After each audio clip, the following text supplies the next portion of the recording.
2022 સુધી મકાન કોઈ જજે થઈ ગયું છે. જૂનું ખાસું જૂનું મકાન છે, લગભગ 70-75 વર્ષ જૂનું મકાન છે. પછી રજૂઆત પણ કરેલી. 2022 મકાન અમુક વાર ખરી પડેલો. એ દરમિયાન બંબાવાળા આવીને જીબી વાળા આવીને લાઇટ કનેક્શન બધાને કાપી નાખેલા. અમારી દુકાનો કાપી નાખો, બાજુ દુકાન કાપી નાખો, ત્રીજી દુકાન પણ કાપી નાખેલું. પછી શું થયું ખબર નહીં, ઓખાથી ફરી લોકો લાઇટ ચાલુ કરી.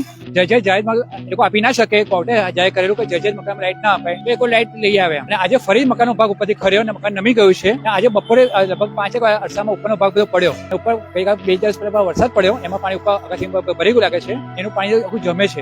મકાન ગમે ત્યારે પડે એવું છે. કોર્પોરેશન વારંવાર રજૂઆત કરી, છતાં લોકો ધ્યાન આપતા નથી. લગભગ 2022 માં કાપી ગયા હતા બધાની, પણ એ લોકોને ફરી ચાલુ કરી ગયા લાઈટો.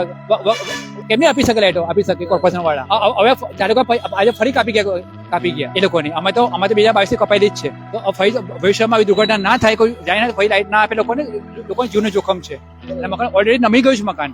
અને રાજધાની રસ્તો અમારે પૂર્વમાં રહી છે અને અવાજો ખાસી રહેતી હોય છે. પણ લોકો નીચે માનવા તૈયાર નથી, દુકાન ખાલી કરવા તૈયાર નથી.